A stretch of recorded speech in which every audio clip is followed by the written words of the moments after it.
Salut à tous, c'est Kazin, j'espère que vous allez bien. Aujourd'hui, au travers de cette vidéo, je vais répondre à une question que j'ai régulièrement dans l'espace de mes commentaires, parce que vous savez que je collectionne beaucoup le CD, un petit peu moins maintenant, faute de place, je vous avoue, mais beaucoup avant, et on me demande quel item garder en CD. Moi, je vais t'expliquer au travers de cette vidéo comment quels sont mes critères, de savoir quelle série je collectionne en CD, pourquoi tel ou tel item. J'ai donné un petit peu comment moi je fonctionne. Alors tout d'abord, lorsque je collectionne en CD, je vais regarder la série. Ça c'est très important. Est-ce qu'il y a à l'intérieur de cette série tout simplement des Pokémon que j'affectionne particulièrement. Prenons l'exemple de EV1. C'est une série que j'affectionne pas particulièrement. Voilà, il y a de belles cartes à l'intérieur parce que dans toutes les séries tu trouveras de belles cartes et quelques cartes que tu aimerais collectionner. Mais en CD, il faut aller un petit peu plus loin parce que si tu veux quelques cartes à collectionner, tu vas les acheter et puis c'est tout. Donc en CD, je vais me poser la question, même si c'est pas pour les ouvrir, je vais quand même regarder les Pokémon qui sont à l'intérieur parce qu'on ne sait jamais, dans 1 an, 2 ans, 10 ans, on pourra déceler, faire une ouverture et avoir le plaisir de redécouvrir une série. Parce que le CD, c'est pas uniquement de garder en CD, de revendre quand il est 10 fois plus cher. C'est pas comme ça que ça fonctionne. En tous les cas, moi, c'est pas comme ça que je fonctionne. Ça peut être tout simplement de redécouvrir une série. Et c'est vrai que garder en CD une série qui me plaît pas spécialement, j'ai tendance à pas le faire, tout simplement. Après, je vais regarder les Pokémon qui sont mis à l'honneur dans les illustrations, on va dire, des boosters et des coffrets qui sont proposés. Alors maintenant, c'est vrai que les coffrets, je les collectionne moins, faute de place. Je collectionne plus maintenant les tri-packs, les boosters individuels ou les duo-packs, voire les ETB. Parce que les ETB arrangés, c'est quand même plus simple qu'un coffret. Donc je vais regarder aussi les illustrations, parce que c'est vrai que de jolies illustrations, le CD aussi c'est pour exposer les items, et c'est vrai que j'affectionne les illustrations. Je vais aussi regarder les cas particuliers, ça veut dire, alors j'ai pas d'exemple sous la main, c'est rangé, je les ai plus retrouvés, enfin c'est dans les tiroirs, tout ça. De temps en temps, il peut y avoir des tri-packs avec 3 boosters identiques, et ben ça j'aime bien, c'est une petite particularité supplémentaire, c'est un peu comme une carte avec un défaut de coupe ou des choses comme ça. C'est une petite particularité que j'aime bien aussi collectionner. J'ai un tripack avec que en voltage éclatant avec que des Pikachu, comme j'ai un tripack aussi avec que avec Ténèbres embrasées où il n'y a que des Dracofeu. Donc ça j'aime bien aussi les petites particularités, les coffrets on va dire dits buggés. Alors j'aime pas du tout ce terme parce qu'il n'est pas buggé, c'est juste que voilà, c'est mis aléatoirement, mais de temps en temps ça arrive. C'est pas un bug quand tu as 4 boosters identiques ou 3 boosters identiques ou 2 boosters identiques. C'est juste que ils vont pas s'amuser à regarder, à contrôler ça parce qu'il n'empêche que tes 2 boosters de la même illustration, ça dérange pas en fait. Tout simplement. Donc c'est pas un booster buggé, c'est juste que voilà, t'as 2 ou 3 voire 4 illustrations identiques. Et ça c'est vrai que j'aime bien, même dans les coffrets, avoir les illustrations identiques, surtout un Pokémon que j'adore, comme Dracofeu, comme Noctali, comme Rayquaza. Après, troisième élément, je vais regarder aussi le taux de drop de la série. Par exemple, Destinée Occulte, là c'est une ETB. Alors, Destinée Occulte, c'est un très bon exemple. C'est une série que je garde en CD. Mais en même temps, j'ai une collection de CD que je vais ouvrir, par exemple pour fêter les 10 000 abonnés. Bon, on n'y est pas, on n'est même pas, on va certainement passer les 7 000. Donc on n'y est pas. Et c'est vrai que pour les 10 000 abonnés, voilà, je me ferais bien une petite ouverture de Destinée Occulte. Et si tu n'as plus de... Alors, soit tu les achètes maintenant, mais ça vaut 200 €, donc c'est quand même cher. Soit tu fais un petit stock de 2-3 ETB en plus, que tu sais que tu vas les ouvrir pour des moments clés. À Noël, à 10 000 abonnés, 15 000, 20 000, etc. Et ça te permet d'avoir un budget raisonnable pour une série qui est quand même super sympa.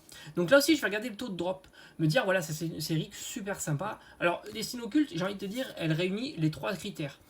Une série super sympa à l'intérieur, des Pokémon que j'adore, un taux de drop super élevé, et des illustrations de boosters, même le TB, cartes promo, magnifiques. Donc là, c'est plutôt, t'as tout dans cette série-là. Donc c'est pour ça que j'aime beaucoup Destinée Occulte, mais voilà, je garde une partie en CD pour pouvoir l'ouvrir plus tard.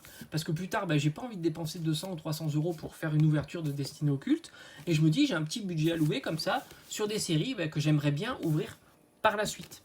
Donc on a vu le design donc, des Pokémon, les différentes séries. Par exemple, EV2, je te cache pas que c'est une série que j'aime beaucoup, même s'il y a pas mal de cartes qui ne m'intéressent pas.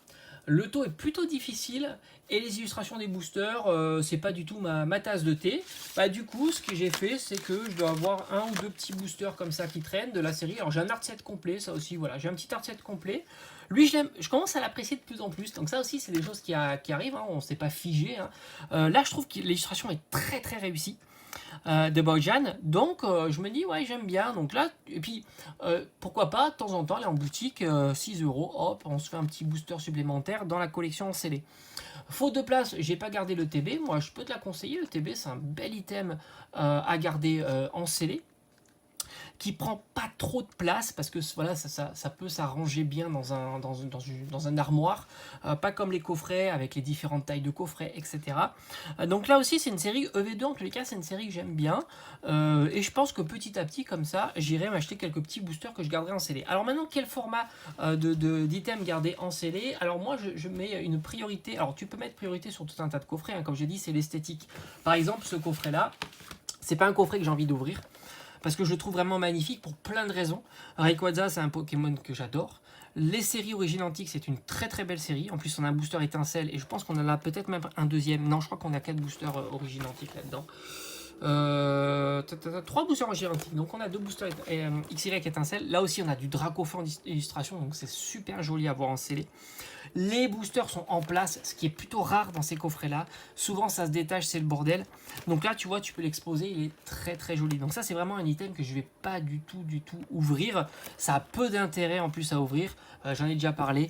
Origine Antique, c'est une série à garder en scellé et pas trop à ouvrir parce que bah, tu peux les trouver les cartes.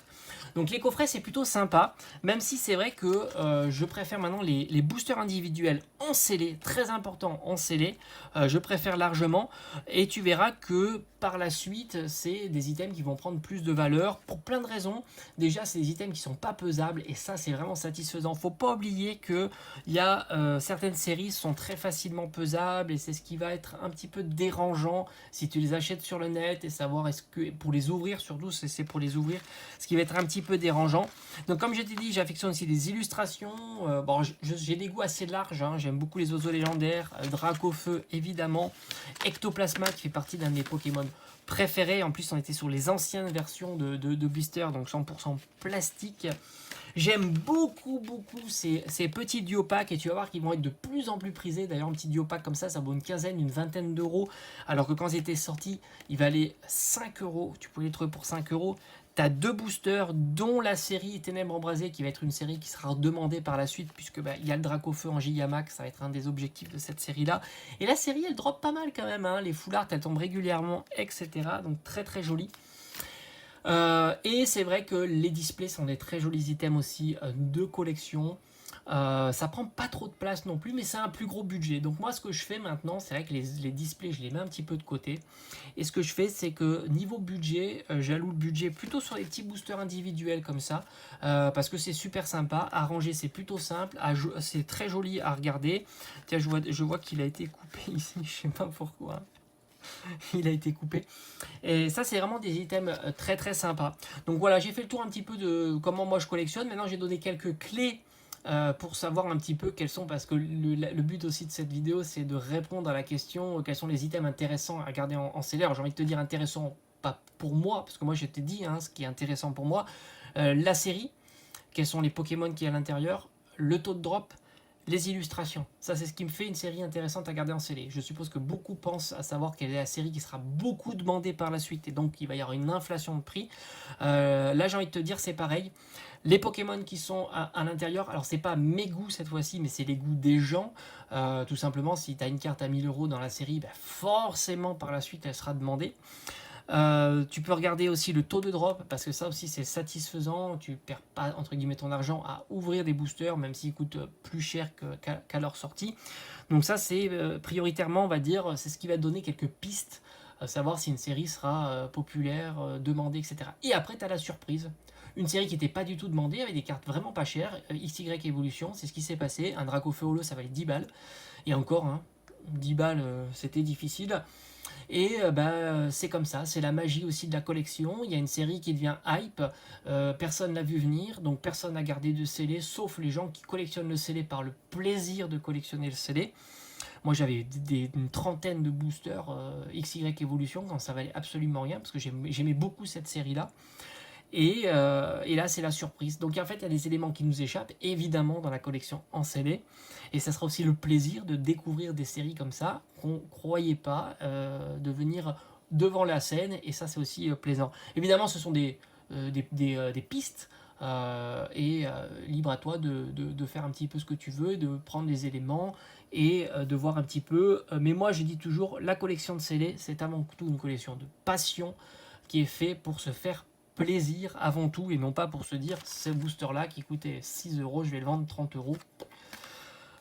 C'est pas l'objectif premier du CD, mais c'est le plaisir de pouvoir soit redécouvrir ces séries-là dans les années à venir, soit tout simplement les garder et avoir le plaisir de revoir ces boosters-là quand ils étaient sortis. J'espère que cette vidéo t'aura plu et on se dit à bientôt. Donc moi, ce que je vais faire, c'est que comme je t'ai dit, je parle, hein, je crois que c'est un petit peu long la vidéo, mais j'aime bien comme ça me permet d'échanger avec vous. Je peux pas faire de live parce que ma connexion est pourrie. Et donc comme je dis, moi la semaine prochaine, je vais certainement faire quelques boutiques. Et puis si je trouve du Paldea, j'aime de plus en plus cette série, et ben je me ferai quelques petits boosters individuels. Pas de TB, ça prend trop de place pour 9 boosters. Mais des petits boosters individuels comme ça, je dis pourquoi pas, avec des illustrations que j'aime bien, comme Boadjal, tout simplement. Allez, je te dis à bientôt sur la chaîne. Ciao, ciao.